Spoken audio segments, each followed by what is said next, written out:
Bonsoir mesdames, merci d'être à votre rendez-vous des décideurs. Nous avons aujourd'hui le privilège de recevoir sur notre plateau Monsieur Jean-Marie Kassamba, que vous connaissez certainement, qui n'est plus quelqu'un à présenter, mais on va le prendre en deux casquettes. Il est président urbain de l'UNPC Kinshasa, il est DG de Télé 50, mais également un acteur assez important dans la politique congolaise. Avec lui, sur ce plateau, nous aurons à partager autour de plusieurs questions d'actualité, mais également des questions majeures qui, à ce jour, essaient d'attirer l'attention de plusieurs personnes. Nous avons avec nous ici les étudiants des différentes institutions de Lubumbashi qui vont certainement avoir également 2 ou 3 questions à poser à M. Jean-Marie. M. Jean-Marie, bonsoir. Bonsoir. Bon séjour à Lubumbashi. Merci beaucoup. Vous vous sentez chez vous quand vous êtes à Lubumbashi? Plus que chez moi. Parce que nous, les Luba, nous venons de pas loin d'ici, à Kongolo. Oui. Les Sangaluban, c'est à côté. Oui. Chez Kongolo Mwenze, chez Ilungambidi. Et donc, lorsque je suis au Katanga, c'est un peu mes origines. Même si, quelquefois, les esprits étriqués connaissent mal l'histoire, Oui. connaissent mal les mouvements des populations, des communautés à travers le temps. Et donc, l'actualité récente est triste. Oui. Lorsqu'on commence à penser qu'il y a d'un côté les Katangais, de l'autre côté les Kassaïens. On va y arriver, oui. Etc. Et donc, j'ai cette chance plutôt de venir ici régulièrement au Katanga. Et je constate que la mixité, le mélange, le brassage continue. Et donc, c'est une très bonne chose. C'est qu'avait voulu Patrice Emery-Lumumba à son temps, Sendwe à son temps, M. Laurent Désiré Kabila à son temps, et Joseph Kabila maintenant. Oui. Et d'ailleurs, Félix-Antoine Tshisekedi aussi, pour que ce Congo soit indivisible. Voilà. On va vous prendre principalement d'abord comme président de l'UNPC. Ville de Kinshasa. Je pense que d'abord, très récemment, il y a eu une très mauvaise nouvelle. Après l'Assemblée générale qui s'est tenue à Mwanda, où le président Tshilunde a été réélu, et finalement, il est décédé. On vous a vu voir plusieurs autorités du pays, particulièrement le Premier ministre, pour plaider pour un soutien ou, je ne sais, un accompagnement. Comment avez-vous vécu cet événement malheureux? Écoutez, nous avons traversé l'année 2020 à tout point de vue catastrophiquement, avec des problèmes, de détresse. D'abord la pandémie qui a bouleversé, qui continue d'ailleurs à secouer le monde. Ensuite, sur le plan professionnel, nous avons perdu énormément de journalistes. Oui. Beaucoup, moi j'en ai enterré quelques-uns. Le clou de l'affaire, c'est que nous comptions conclure cette année-là avec un congrès fondateur pour repartir avec l'UNPC sur des bonnes bases, refonder cette profession, encadrer notamment la nouvelle génération. Oui. Mais le président national, Tshilunde, Kassonga Tshilunde, d'heureuse mémoire, nous a fauché compagnie. La maladie l'a emporté brutalement, alors qu'il venait à peine d'être réélu. Personnellement, je me suis investi non seulement dans le congrès des mandats pour que ça ait une réussite, ce qui a été le cas. Ensuite, à la sortie, nous étions en train de préparer effectivement la mise en place maintenant des commissions, des assemblées générales par province. Et c'est ainsi que le président nous a fauché compagnie et j'étais personnellement affecté parce que je partageais avec lui beaucoup de choses. Il était quelqu'un de mon sang, de ma famille. Ensuite, professionnellement, une très grande référence pour notre pays. Et donc, jusqu'à aujourd'hui, le deuil n'est pas encore fait de Kassonga Tshilunde. Mais c'est la nature, c'est la vie. Donc, il a marqué son temps. C'est quelqu'un qui a joué un rôle majeur dans la presse nationale, sur le plan sportif, mais également sur le plan de la presse tout court. Il avait beaucoup de projets, notamment les 50 ans de l'UNPC, qui va se faire dans 2 mois. Je suis le président de la commission pour organiser ces 50 ans. Oui. Et donc, c'était très difficile. C'est encore très difficile. Alors, le gouvernement qui a été saisi, quant à ce, s'était engagé pour nous accompagner et j'espère que ça va se faire. Alors, bien avant sa mort, il y a eu des conflits internes au sein de cette corporation. Le ministre de la Communication, à un moment donné, il en a joué également l'intérim. Est-ce qu'après son départ, on peut finalement espérer que les choses peuvent se réorganiser ou finalement ce sera la chute de cette corporation? Bon, en réalité, ce n'était pas des conflits. C'était tout simplement des malentendus, comme ça peut exister dans toute organisation humaine. Persistante, c'est qui est vrai. Bon, persistance, le mot est trop fort, mais c'était tout simplement des petits problèmes de positionnement. Oui. Parce que vous savez que les gens confondent toujours les mouvements associatifs avec des sources de revenus. Lorsque vous êtes dans une ASBL, vous n'y venez pas pour travailler, vous n'y venez pas pour gagner plutôt de l'argent. Vous y venez plutôt pour donner le meilleur de vous-même, vos compétences, votre disponibilité. Et c'est ainsi que l'UNPC, que nous voulons désormais un ordre, a été confondu avec une source de revenus par certains des gens qui sont venus effectivement y être comme membres du comité national.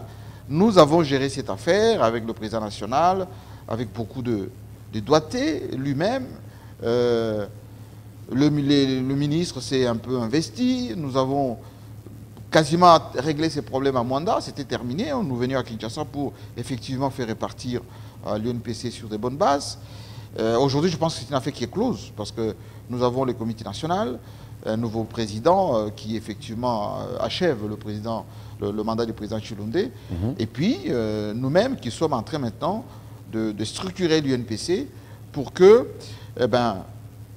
dans les jours et mois à venir, qu'on ne parle plus de ce genre de choses. Parce qu'il y avait un problème d'explication des choses. Il y avait un problème de compréhension des choses. Aujourd'hui, nous avons l'obligation d'orienter la presse, d'encadrer cette presse. La presse nationale de la RDC est en lambeaux. C'est une presse déstructurée.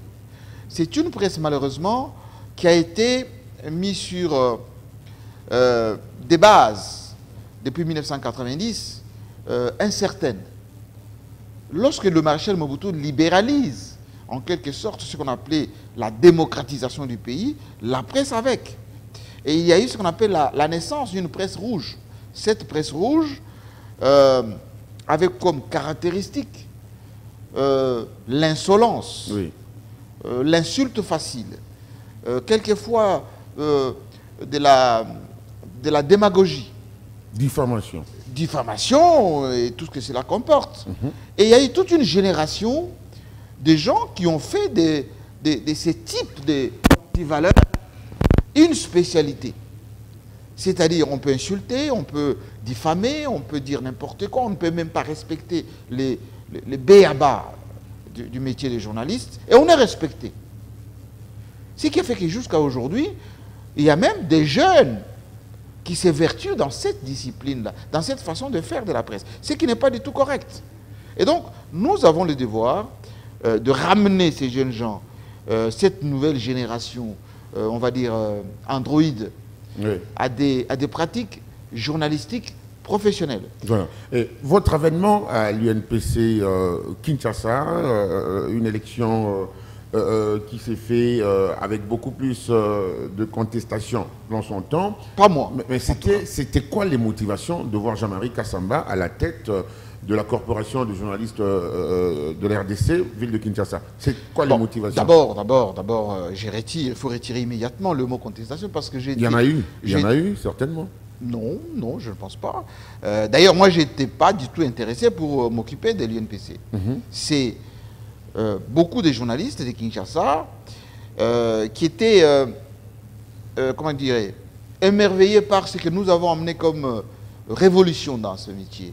D'abord, la nouvelle façon de faire la presse, la production des qualités de support audiovisuel, le fauteuil blanc, la cellule de visibilité que j'avais mis en place, et la création de l'espace 50, la radio, la télévision, etc. Et ils m'ont demandé, mais cette façon de faire, on aimerait bien que vous puissiez dupliquer ça d'une manière professionnelle. Est-ce que vous pouvez nous encadrer au niveau, notamment de la ville de Kinshasa? C'est quand même 3500 journalistes à Kinshasa. J'ai hésité dans un premier temps, parce que moi j'ai d'autres paradigmes, j'ai d'autres référentiels pour faire le métier des journalistes. Mais j'ai accepté. Notre comité a été élu à 80% à Kinshasa. J'ai amené ce qu'on a appelé le nouveau paradigme. Le journaliste doit être propre. Les journalistes doivent avoir de l'ambition. On doit faire la presse avec un minimum de critériums. D'ailleurs, dans mes médias, je sélectionne des journalistes, je forme les journalistes, je les suis au jour le jour. Ce qui n'est pas souvent le cas. J'ai posé des postulats. Il faut identifier les journalistes, c'est ce que nous avons fait. Il faut maintenant leur donner des moyens pour travailler. Mais il y a ce qu'on appelle des carcans, des chaînes qui enveloppent cette presse, notamment de Kinshasa, c'est-à-dire que des habitudes, vous appelez là-bas les témétémé, les moutons noirs, etc. Ils ont du mal à évoluer une presse de qualité vers un certain nombre de valeurs.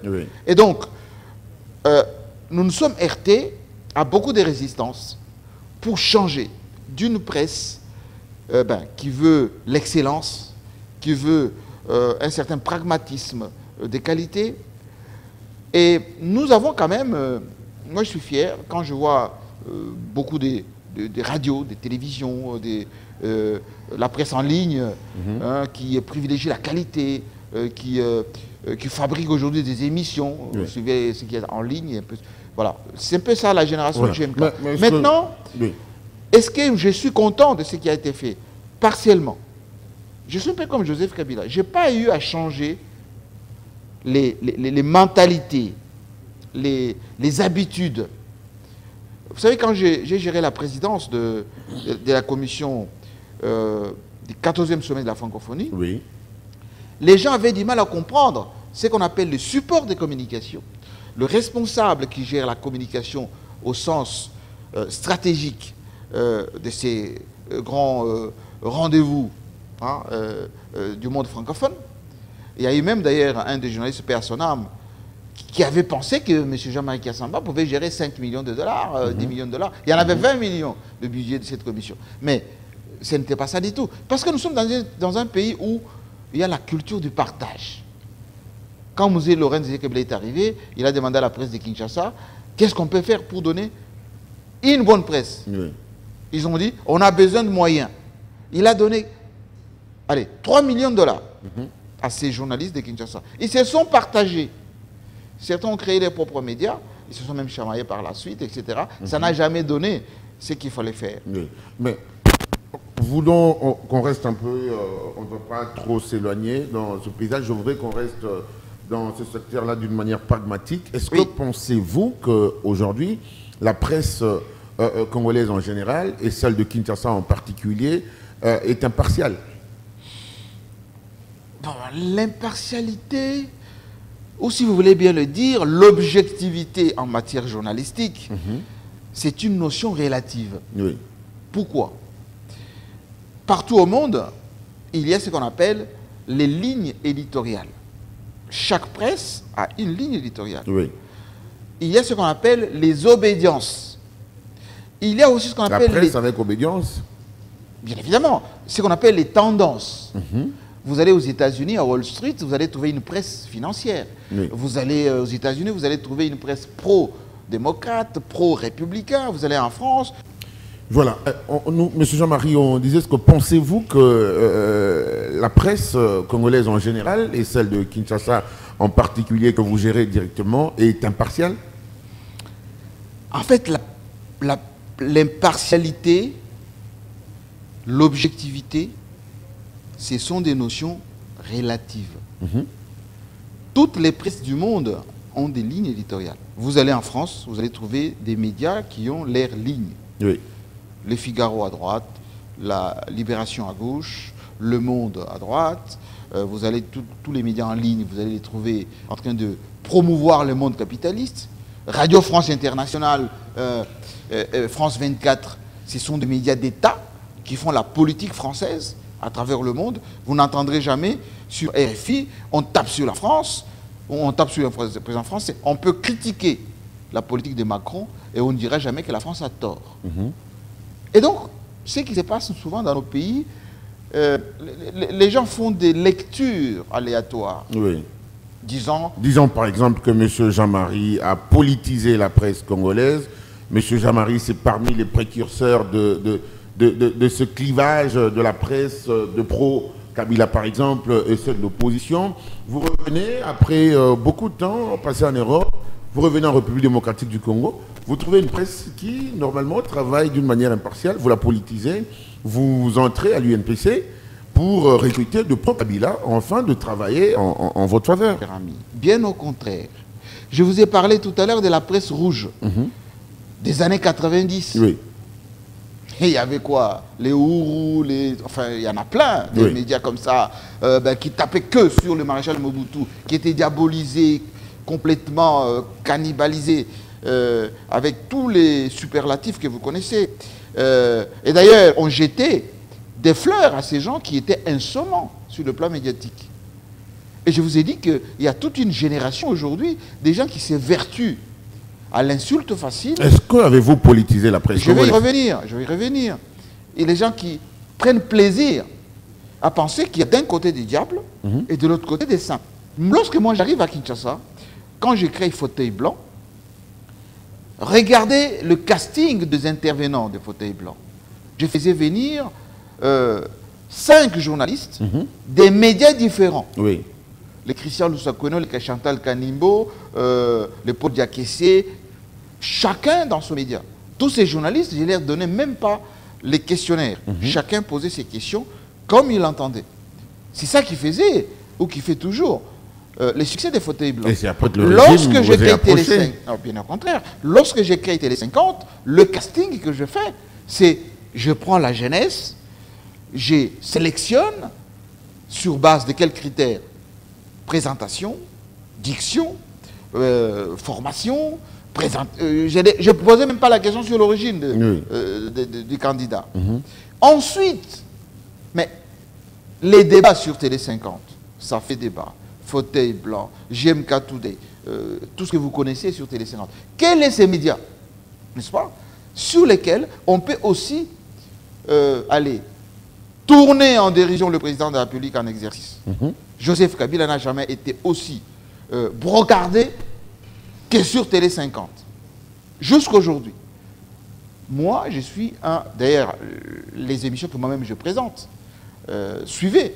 Voyez comment les invités, moi-même, je dirige ces émissions. C'est dans l'objectivité relative, comme je vous l'ai dit tout à l'heure, la plus simple. Ce que je refuse, moi, c'est la facilité. C'est ces côtés trivial de l'exercice du métier des journalistes dans notre pays. C'est-à-dire quoi? Pensez que un homme comme Joseph Kabila, qui a consacré presque 20 ans de sa vie, plus que ça d'ailleurs, à lutter aux côtés de son père, Joseph Kabila, ou plutôt Laurent Désiré Kabila, pour l'autodétermination de ce pays, la fierté d'être congolais, l'unité de ce pays, la dignité de l'homme congolais. Ce type-là, qui a terminé ces 2 mandats en donnant librement, avec autant d'aisance, à moins de 50 ans, le pouvoir à un opposant, pensez que ces messieurs-là, c'est un diable. Et vous le refusez en tant que journaliste, en tant qu'acteur politique, en tant que... Vous le refusez en tant que qui? Ce que vous refusez. Puisque vous le refusez sur l'espace 50, certainement, mais c'est en tant que qui? Moi, je pense que nous avons à gagner dans ce pays en étant honnêtes, en étant juste, en disant la vérité. La vérité est quoi? L'homme congolais est à la base de sa déchéance. L'homme congolais n'aime pas son pays. L'homme congolais fonctionne comme une marionnette. Rappelez-vous, en 1960, lorsque nous avons notre indépendance, les quelques leaders qui étaient à Bruxelles, à la table ronde, ils ont obtenu une chose, l'indépendance politique. Oui. Aussitôt revenus à Kinshasa, ils ne se sont pas mis d'accord. La CIA a manipulé, la plupart qui étaient là-bas. Les Katangais ont été manipulés par les Belges pour faire ce qu'ils ont appelé la sécession avec Moïse Tshombe. Mais ça ne pouvait pas marcher parce que les paradigmes mettaient le contrôle de l'économie du Katanga par la Belgique, la Société Générale de Belgique, et perdurer l'exploitation de la RDC. Vous allez à Kinshasa, les Kasavubu, manipulés également par ceux qui pensaient qu'on pouvait créer le royaume où les Congolais, oui. Hein, Oui. les Congos de l'Angola, des Congo-Brazzaville et de chez nous, et Lumumba, le pauvre, qui avait une vision beaucoup plus unitariste de notre pays, a été minorisé parce que les prédateurs de notre pays ne voulaient pas un homme comme Lumumba. Kasavubu a été neutralisé par qui? Par la CIA, et Mobutu a été utilisé à cette fin. Ce mouvement n'est jamais terminé jusqu'à aujourd'hui. Ceux qui ont trahi Lumumba en 1960, c'est ceux qui ont trahi Tshombe lorsqu'il était à Kinshasa, majoritaire, n'est-ce pas? C'est Tshombe qui devait être président de la République. On l'a mis de côté pour mettre Mobutu. Et les mêmes, en 1990, lorsque le maréchal Mobutu n'était plus utile à cette guerre contre le communisme, eh bien, on a mis Mobutu de côté. Tout ce qui était avec Mobutu l'ont trahi, Oui. ont suivi ce qu'on a appelé la démocratisation. Et aujourd'hui, on vit exactement la même chose avec Joseph Kabila. Et donc, l'ennemi du Congo, c'est le Congolais lui-même. L'inconscience Oui. et une certaine, allez, je vais dire, naïveté de penser que les prébendes, tout ce qu'on vous donne, c'est ça qui fait l'homme. Non. En boucle, la page INPC, répondez par oui ou non. Avez-vous politisé cet organe au niveau de Kinshasa? Je n'ai pas du tout politisé, bien au contraire. Je suis le président des journalistes de Kinshasa qui les protège. Je sors de prison quasiment tous les journalistes qui sont inquiétés. Dans la mesure du possible, ceux qui ont des problèmes, j'essaie d'intervenir. Même ceux qui brocardent leur président, je suis à leur côté. Je suis un homme qui veut de la qualité. Oui. Je suis un homme qui veut un journalisme d'une certaine excellence. Et les gens qui veulent une certaine médiocrité combattent cela. Mais nous ne pouvons pas abandonner. Nous continuons ce combat le plus loin possible. Merci, Monsieur Jean-Marie. Vous êtes un acteur assez important dans le régime passé, puisque vous vous occupez de la visibilité d'abord de 5 chantiers, qui étaient pratiquement le plan d'action du gouvernement. Et puis par la suite, c'est la révolution de la modernité. Que pensez-vous d'une certaine opinion qui pense que l'échec de ce 5 chantiers ou de cette révolution de la modernité repose sur celui qui assurait sa visibilité? Non. 18 ans durant, les gens pensent qu'à ce jour, rien n'a été fait, alors qu'il y a eu des gens comme Jean-Marie qui ont travaillé pendant ce temps pour rendre visibles les actions d'un gouvernement. Est-ce que pour un Congolais responsable comme vous, intelligent, vous pouvez me dire que ce pays, en commençant par le Katanga, de 1980, de 1990, est comparable à ce Congo d'aujourd'hui? En votre âme et conscience, je sais que c'est non. Et vous le savez, que le Katanga d'aujourd'hui, Lubumbashi d'aujourd'hui, Kolwezi d'aujourd'hui, Likasi d'aujourd'hui, Kalemi d'aujourd'hui, ce n'est pas ce que le maréchal Mobutu a laissé. Oui. C'est complètement autre chose. Il y a même ici des bâtiments qui n'ont jamais existé, il y a des routes qui n'ont jamais existé, il y a des usines qui n'ont jamais existé. La Gécamine de 1960 n'est pas la Gécamine d'aujourd'hui, de 1990. Complètement détruite, celle d'aujourd'hui. Bien au contraire, la structure a peut-être changé, mais la production a augmenté. Oui. Ce qui a changé, c'est les bénéficiaires. Ceux qui bénéficient aujourd'hui des richesses du Congo sont relativement les étrangers, parce que les étrangers ont compris que les Congolais, on peut les tourner en bourrique, on prend leurs richesses et les Congolais restent avec les miettes. Ce que moi je fais comme travail de visibilité, c'est de montrer que Joseph Kabila est venu en remplacement de son père, trouver un pays déchiré, déstructuré, et qu'il avait posé des postulats sérieux. Qu'est-ce que ça veut dire? Nos richesses, nous pouvons les mettre à disposition de ceux qui ont les moyens, les Chinois en particulier, pour faire les 5 chantiers. On a désenclavé ce pays. Qu'on le veuille ou non, lorsqu'on parle des Congo Airways, avec lesquels tout le monde se déplace aujourd'hui, c'est Joseph Kabila. Les aéroports, en commençant par celui de la Loano ici, c'est Joseph Kabila. En 18 ans. Vous énumérez deux actions, quelques actions. Écoutez, en 18 ans. Je peux vous dire que si vous dites 18 ans, c'est, écoutez, fallacieux. Parce que vous ne dites pas que lorsque, en 2001, Joseph Kabila prend ce pays, il n'y avait rien comme État. Il n'y avait pas d'argent, il n'y avait pas d'usine, il n'y avait pas de route, il n'y avait pas d'armée. Et pendant de 2001 à 2006, il a géré ces pays avec des Congolais, dont ceux qui aujourd'hui se présentent comme la solution au problème du Congo. Vous les connaissez? Oui, de personnes à qui vous avez tourné farouchement le dos. J'ai dit que j'ai tourné pourtant de vrais amis. J'ai tourné les dos à personne. Tous sont de mes amis. Jean-Pierre Bemba, Moïse Katumbi, Olivier Kamitatou, je peux vous en citer tous. Ce sont des amis. On parle quasiment tous les jours. Ces gens-là, dans les 18 ans, ils sont là. Personne ne parle d'eux que M. Moïse Katumbi. Dans les 18 ans, vous avez 10 ans de gestion, y compris du Katanga. Vous ne dites pas ça. Vous dites, ah, Joseph Kabila. Non. Lorsque vous participez à quelque chose, assumez votre histoire. Le problème du Congolais, c'est qu'il n'assume pas. Le Congolais dit, Mobutu a détruit le pays pendant 30 ans. Mais Mobutu n'était pas le seul gouverneur, ministre, bourgmestre, etc. Il était avec des gens. Aujourd'hui, Joseph Kabila, et il assume, lui, ce qu'il a fait. Mais c'est un homme heureux. Parce qu'il constate quoi?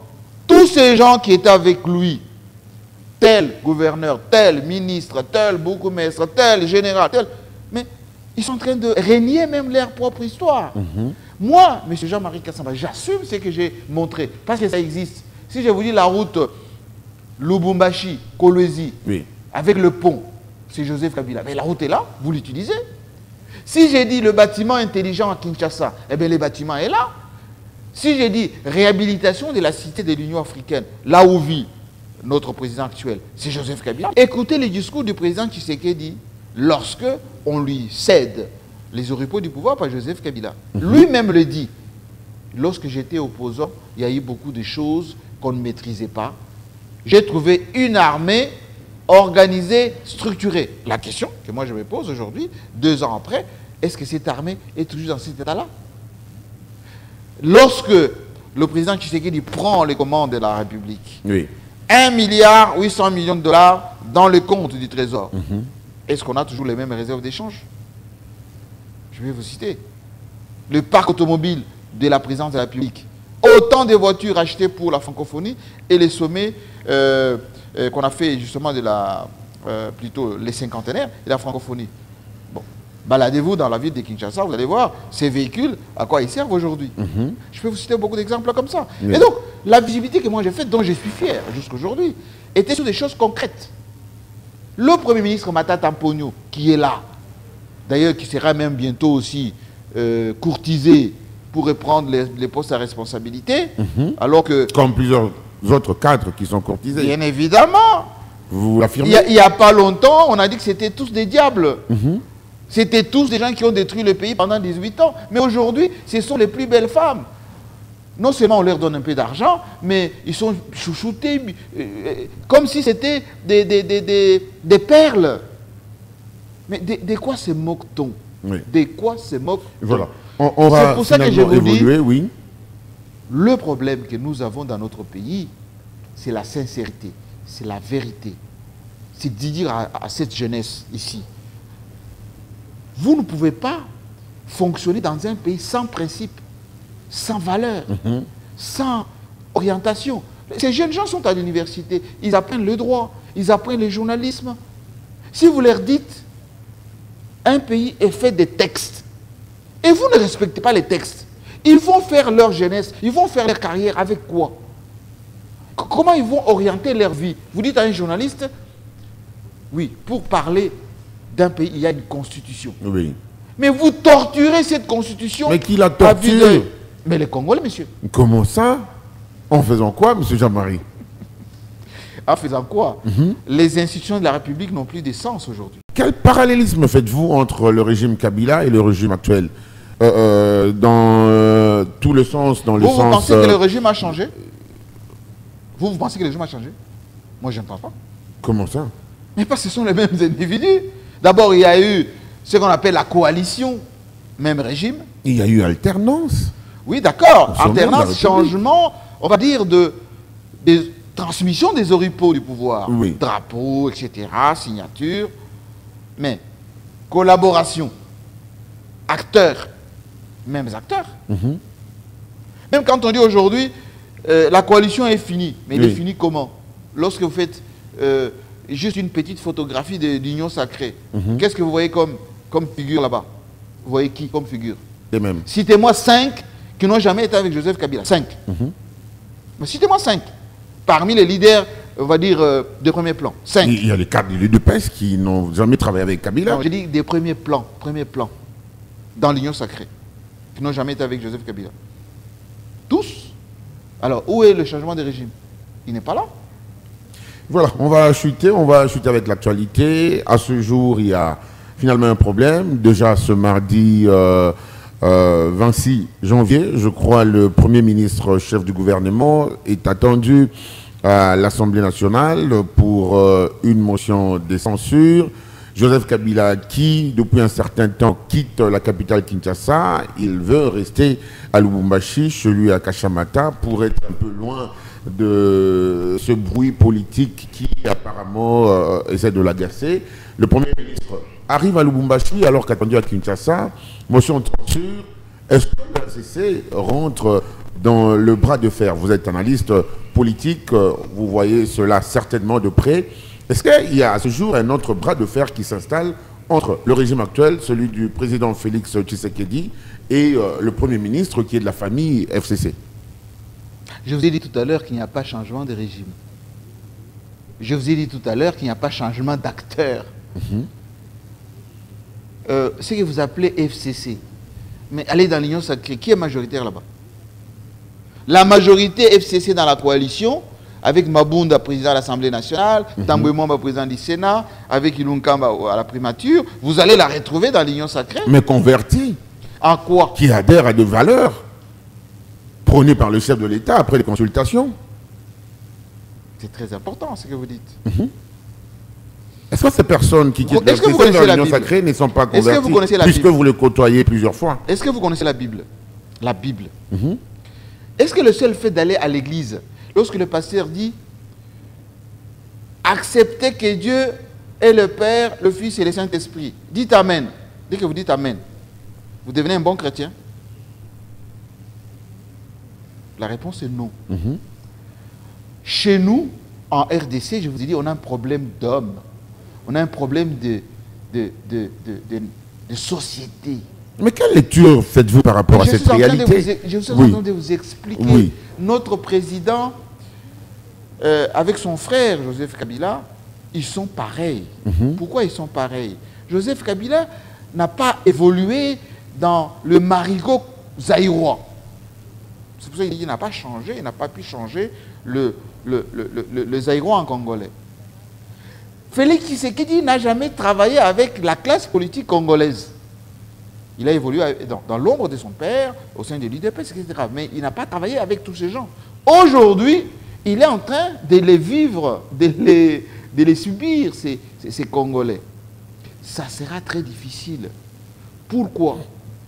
Un homme de 50 ans, 60 ans, 70 ans, qui a évolué, qui est dans la consommation, les colibés, les torpitudes, tout ce qui est négatif, c'est trop difficile, c'est excessivement impossible de le transformer en propre, en un citoyen correct.